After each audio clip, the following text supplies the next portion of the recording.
saya Dalilul Hayati dari semester 5, prodi saya manajemen. Saya dari Universitas Wali Songo Kampus 2 Kramat. Kali ini saya akan memenuhi tugas presentasi video, yang mana tugas tersebut persyaratan untuk UAS mata kuliah manajemen UMKM dan bisnis retail. Baiklah, langsung saja di sini saya akan mempresentasikan materi mata kuliah manajemen UMKM dan bisnis retail dengan judul memahami perilaku belanja pelanggan dalam bisnis retail. Memahami perilaku belanja pelanggan adalah hal yang sangat penting dalam bisnis retail dengan memahami apa yang memotivasi pelanggan. Bisnis dapat meningkatkan strategi pemasaran dan meningkatkan pengalaman belanja. Ketika kita berbicara tentang perilaku belanja pelanggan, kita tidak hanya membahas apa yang mereka beli, akan tetapi mengapa dan bagaimana mereka bisa mengambil keputusan pembelian. Selanjutnya yaitu faktor-faktor yang mempengaruhi perilaku belanja pelanggan, yaitu faktor internal, motivasi, kebutuhan, nilai dan gaya hidup pelanggan mempengaruhi keputusan mereka. Faktor internal yaitu pendorong keputusan pembelian. Sebelum pelanggan membeli suatu produk, sebenarnya ada pendorong dalam diri mereka sendiri. Nah, dorongan inilah yang disebut faktor internal pelanggan, atau bisa kita sebut sebagai pendorong keputusan pembelian. Faktor internal ini terdiri dari beberapa hal. Yang pertama yaitu motivasi. Misalnya, ada seseorang yang ingin memiliki untuk hidup sehat, maka mereka akan membeli makanan-makanan yang bergizi dan minuman-minuman yang sehat. Minuman yang sehat itu seperti minuman rendah gula. Faktor-faktor yang mempengaruhi perilaku belanja pelanggan selanjutnya yaitu faktor eksternal.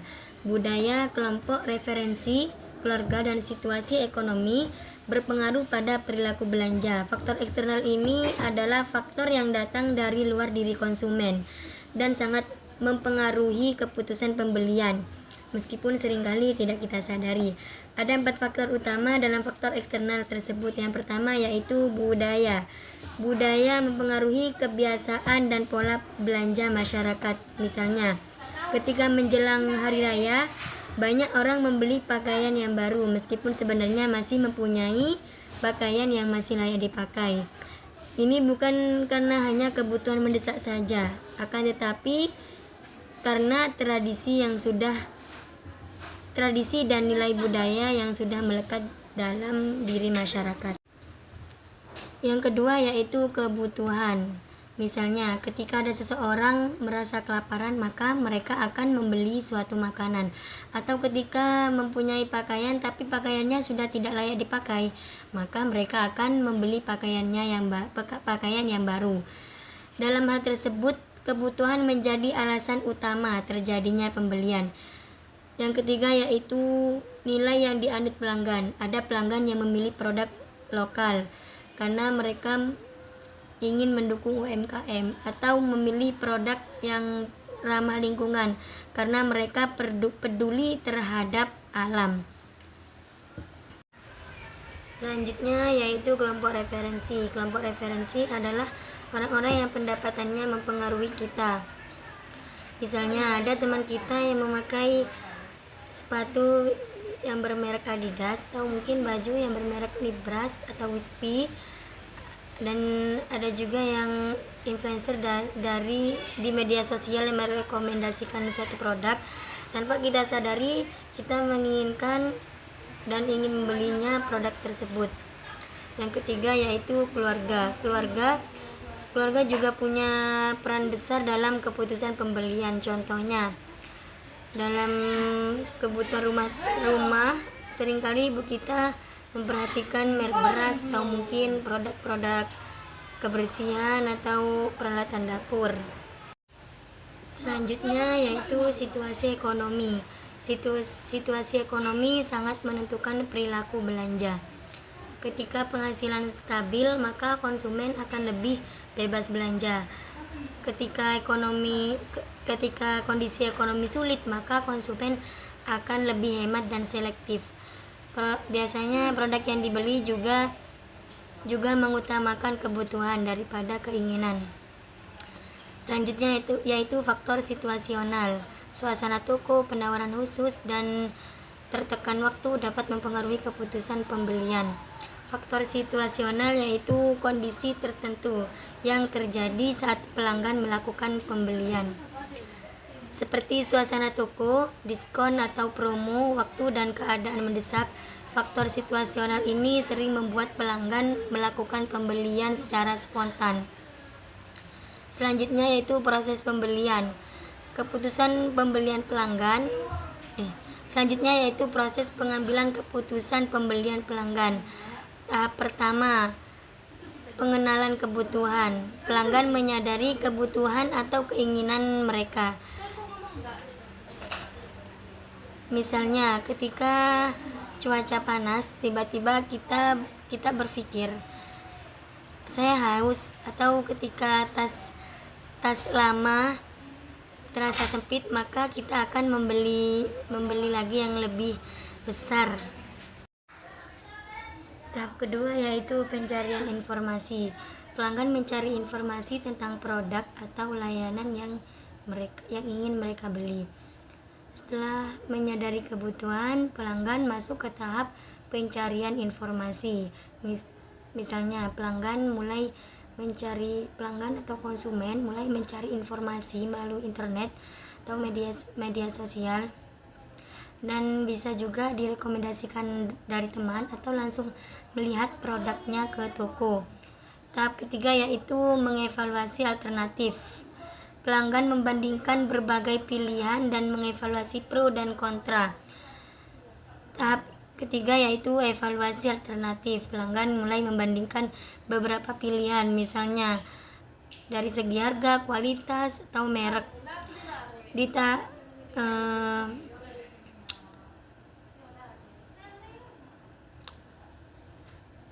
Tahap keempat yaitu keputusan pembelian. Pelanggan membuat keputusan untuk membeli atau tidak membeli. Setelah memperbandingkan berbagai pilihan, pelanggan masuk ke tahap keputusan pembelian. Contohnya, pelanggan memutuskan apakah akan membeli produk tersebut atau membeli merek lain, atau bahkan tidak menjadi beli sama sekali. Tahap kelima yaitu evaluasi pasca pembelian. Pelanggan menilai kepuasan mereka terhadap pembelian yang telah dilakukan. Tahap terakhir yaitu evaluasi pasca pembelian. Pelanggan akan menilai apakah produk yang dibeli sesuai dengan harapan.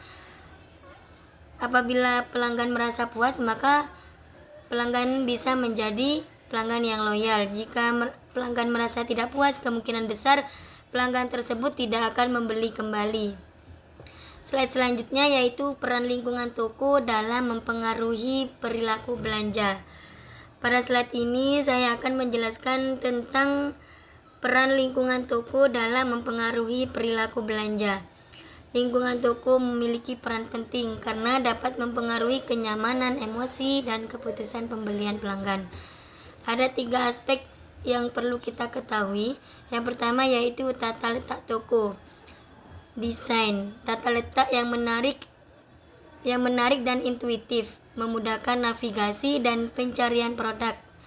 Tata letak toko yang menarik dan intuitif akan memudahkan pelanggan dalam bernavigasi serta mencari produk yang mereka butuhkan. Jika pelanggan merasa mudah menemukan barang, maka mereka akan betah berada di toko dan berpotensi membeli lebih banyak produk. Yang kedua yaitu pencahayaan dan musik. Pencahayaan dan musik dapat menciptakan suasana yang mapan dan merangsang keinginan belanja. Pencahayaan yang tepat dan musik yang sesuai dapat menciptakan suasana yang nyaman. Suasana ini secara tidak langsung mempengaruhi mood para pelanggan, sehingga dapat meningkatkan keinginan mereka untuk berbelanja dan menghabiskan waktu lebih lama di dalam toko. Yang ketiga yaitu penataan produk. Penataan produk yang menarik dan informatif dapat mendorong pelanggan untuk membeli. Penataan produk yang rapi, menarik, dan informatif dapat menarik perhatian pelanggan. Produk yang ditampilkan dengan baik akan lebih mudah dilihat dan dipahami kemanfaatannya, sehingga mendorong pelanggan untuk melakukan pembelian. Selanjutnya yaitu mengenal tipe-tipe perilaku belanja pelanggan. Membeli secara spontan tanpa perencanaan. Ada tiga tipe utama perilaku belanja yang perlu kita ketahui. Yang pertama yaitu pelanggan impulsif, membeli secara spontan tanpa perencanaan. Tipe yang pertama yaitu pelanggan impulsif. Sesuai namanya, perilaku mereka adalah membeli secara spontan tanpa perencanaan. Misalnya kita datang hanya untuk melihat-lihat saja, akan tetapi pulang-pulang kita membawa barang yang tidak ada di dalam wishlist kita. Selanjutnya yaitu pelanggan berencana, membuat daftar belanja dan membeli sesuai kebutuhan. Tipe yang kedua yaitu pelanggan berencana. Pelanggan ini sangat rasional. Mereka adalah tipe yang membuat daftar belanja dan membeli sesuai kebutuhannya. Selanjutnya yaitu pelanggan loyal. Berulang kali mereka membeli dan dari merek atau toko tertentu. Dan yang terakhir adalah tipe pelanggan loyal. Tipe pelanggan loyal ini adalah pelanggan yang berulang kali membeli atau dari merek atau toko tersebut. Loyalitas ini timbul tidak hanya untuk produk yang bagus, tetapi juga pengalaman yang konsisten dan memuaskan. Selanjutnya yaitu faktor situasional. Suasana toko, penawaran khusus, dan tertekan waktu dapat mempengaruhi keputusan pembelian pelanggan. Faktor situasional ini yaitu kondisi tertentu yang terjadi saat pelanggan melakukan pembelian. Seperti suasana toko, ada diskon atau promo, waktu dan keadaan mendesak. Faktor situasional ini sering membuat pelanggan melakukan pembelian secara spontan. Slide selanjutnya yaitu proses pengambilan keputusan pembelian pelanggan. Tahap yang pertama yaitu pengenalan kebutuhan. Pelanggan menyadari kebutuhan atau keinginan mereka.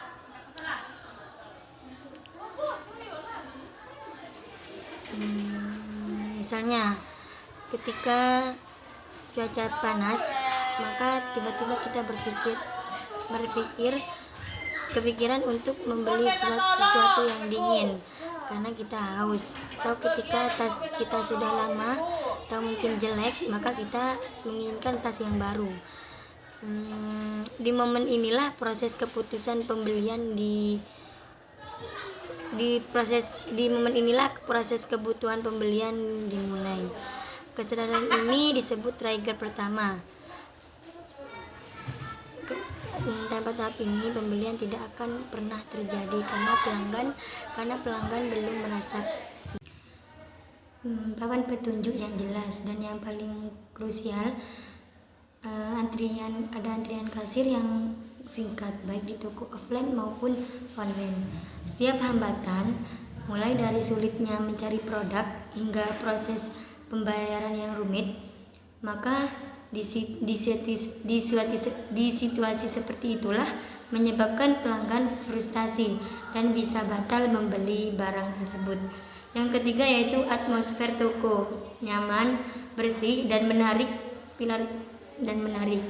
Pilar ketiga yaitu tentang lingkungan. Atmosfer toko, atmosfer harus dibuat nyaman, bersih, dan menarik. Hal ini mencakup kebersihan lantai, misalnya ada pencahayaan yang pas, ada suhu ruangan yang sejuk, hingga ada musik latar yang menenangkan. Lingkungan yang nyaman mendukung pelanggan untuk berlama-lama di dalam toko, yang secara statistik meningkatkan kemungkinan mereka menemukan dan membeli produk tambahan. Yang keempat yaitu promosi dan penawaran. Penawaran menarik dan diskon yang sesuai Promosi dan yang keempat yaitu promosi dan penawaran. Penawaran menarik dan diskon yang sesuai. Dan pilar yang terakhir ini yaitu sering menjadi penentu keputusan akhir, yaitu adalah promosi dan penawaran. Promosi harus berupa penawaran menarik dan diskon yang sesuai. Di kesesuaian ini sangat penting. Diskon harus terasa seperti value bagi pelanggan. Jangan hanya memberikan diskon acak, akan tetapi berikan juga promosi relevan dengan kebutuhan yang tren atau riwayat pembelian mereka. Penawaran yang berstruktur dengan baik adalah stimulus yang kuat untuk mengubah niat belanja menjadi tindakan nyata. Peran teknologi dalam mengubah perilaku belanja pelanggan. Pada slide ini kita akan mengupas 4 pilar teknologi yang paling dominan dalam mengubah perilaku belanja pelanggan. Mengubah perilaku belanja pelanggan modern. Yang pertama yaitu e-commerce. E-commerce mempermudah akses terhadap berbagai produk. Perubahan pertama dan terbesar yaitu e-commerce. E-commerce bisa mempermudah akses terhadap berbagai produk, dan juga pelanggan saat ini memiliki kekuatan penuh. Mereka tidak lagi terbatas pada barang yang ada di toko terdekat. Mereka juga bisa membandingkan harga dan membaca review dan mengakses jutaan produk dari seluruh dunia hanya dengan beberapa kali klik saja. Yang kedua yaitu mobil shopping, berbelanja kapan saja dan di mana saja. Selanjutnya evolusi dari e-commerce yaitu mobil shopping. Ini untuk berbelanja kapan saja dan di mana saja. Perilaku belanja telah menjadi aktivitas on demand. Pelanggan bisa memesan kopi ketika dalam perjalanan ke kantor atau konsumen bisa membeli pakaian saat weekend atau perusahaan kita harus memastikan pengalaman mobil kita mulus, karena di titik inilah akses belanja yang paling sering digunakan saat ini. Yang ketiga yaitu sosial media. Sosial media mempengaruhi keputusan pembelian melalui rekomendasi dan ulasan. Pilar ketiga ini yaitu sosial media untuk mempengaruhi keputusan pembelian melalui rekomendasi dan ulasan. Media sosial telah menggantikan iklan tradisional sebagai sumber kepercayaan. Pelanggan sekarang lebih percaya pada ulasan daripada sesama pengguna. Influencer atau teman mereka dibandingkan iklan merek itu sendiri. Hal ini mengubah perilaku dari mencari produk menjadi didorong untuk membeli berdasarkan komunitas dan validasi sosial. Yang keempat yaitu artificial intelligence, personalisasi dan rekomendasi produk yang lebih baik. Dan yang terakhir yaitu teknologi yang paling transformatif saat ini yaitu AI. AI ini personalisasi dan rekomendasi produk yang lebih baik, yaitu AI ini membuat pengalaman berbelanja terasa unik bagi setiap individu berdasarkan riwayat belanja dan browsing mereka. AI ini dapat memprediksi apa yang dibutuhkan pelanggan atau konsumen. Ada juga menawarkan diskon yang tepat dan menampilkan produk yang relevan. Perilaku pelanggan menjadi sangat terpersonalisasi dan mereka kini mengharapkan merek untuk mengerti kebutuhan konsumen. Slide selanjutnya yaitu analisis data perilaku belanja untuk pengambilan keputusan bisnis. Di era digital saat ini, data adalah aset paling berharga. Di sini kita tidak bisa lagi hanya mengandalkan intuisi, kita juga harus menggunakan analisis data perilaku belanja pelanggan kita untuk membuat keputusan bisnis yang cerdas. Ada 3 bidang utama dalam analisis data ini memberikan dampak signifikan. Yang pertama yaitu tren belanja. Tren belanja ini memahami preferensi pelanggan dan pola pembelian. Yang pertama yaitu data membantu kita memahami tren belanja. Kita perlu secara aktif memahami preferensi pelanggan dan pola pembelian mereka. Apa yang mereka beli, kapan, dan di mana. Informasi ini sangat penting untuk merancang penawaran produk yang tepat. Yang kedua yaitu efisiensi operasional, mengoptimalkan persediaan dan penataan toko. Yang kedua yaitu data meningkatkan efisiensi operasional dengan memprediksi permintaan. Di sini kita dapat mengoptimalkan persediaan, yaitu menghindari kelebihan stok yang membebani biaya dan kekurangan stok yang mengakibatkan hilangnya penjualan. Data juga mengatur pengaturan toko yang lebih cerdas, memaksimalkan aliran pelanggan juga. Yang ketiga yaitu strategi pemasaran, menerjemahkan kampanye pemasaran yang lebih efektif. Selain itu, analisis data memungkinkan perusahaan untuk menyusun strategi pemasaran yang lebih efektif. Kampanye promosi dapat ditargetkan sesuai dengan karakteristik pelanggan, sehingga pemasaran menjadi lebih tepat sasaran dan berdampak maksimal. Slide selanjutnya yaitu strategi menarik pelanggan baru dan mempertahankan yang ada. Kita tahu bahwa dalam bisnis mendapatkan pelanggan baru sama pentingnya mempertahankan pelanggan yang lama. Saat ini kita akan membahas 4 pilar utama strategi yang efektif untuk mencapai kedua tujuan. Yang pertama yaitu program loyalitas. Program loyalitas, hadiah, dan poin untuk pembelian berulang. Strategi pertama yaitu fokus pada program loyalitas. Program loyalitas ini adalah cara terbaik untuk mempertahankan pelanggan yang sudah ada. Bagaimana caranya? Dengan memberikan hadiah dan poin untuk setiap pembelian yang berulang.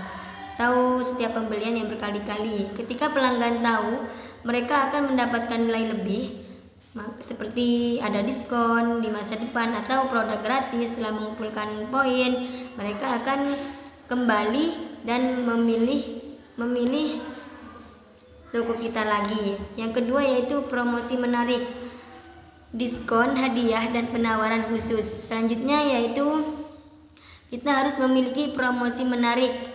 Promosi ini sangat efektif untuk menarik pelanggan baru agar mencoba produk atau layanan kita, dan juga mendorong pembelian dari pelanggan lama. Hal ini bisa berupa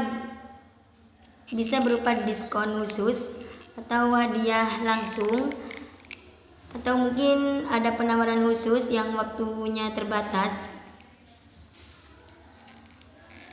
Yang ketiga yaitu pemasaran digital, iklan online, media sosial, dan email marketing. Di era modern ini,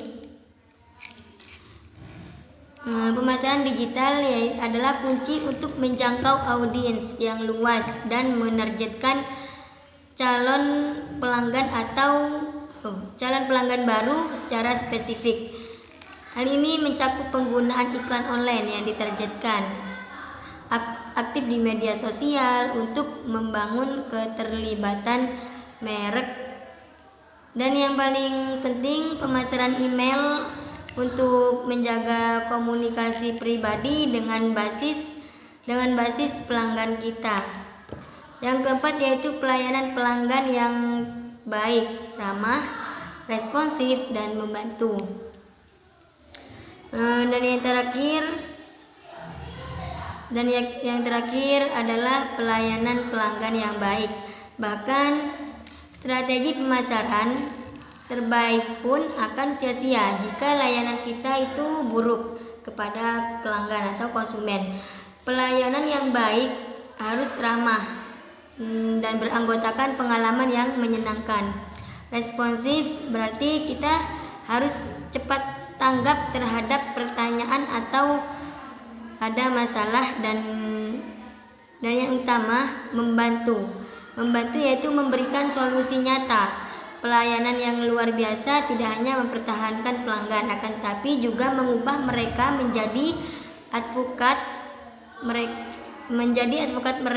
yang akan menarik pelanggan baru melalui mulut ke mulut. Slide yang terakhir yaitu kesimpulan dan rekomendasi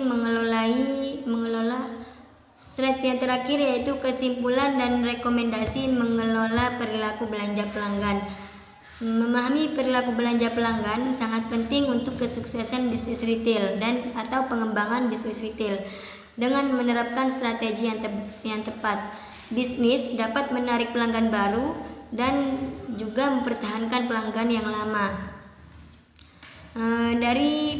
Dan meningkatkan pengalaman berbelanja secara keseluruhan. Di sini kita sampai pada bagian kesimpulan dan rekomendasi. Dari pembahasan sebelumnya dapat kita simpulkan bahwa memahami perilaku belanja pelanggan merupakan kunci utama dalam keberhasilan bisnis retail.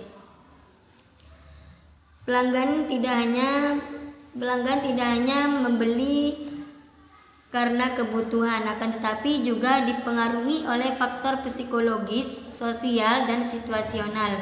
Oleh karena itu, perusahaan perlu menerapkan strategi yang tepat, seperti menyesuaikan produk dengan kebutuhan pelanggan dan menciptakan suasana toko yang nyaman, serta memberikan promosi yang relevan.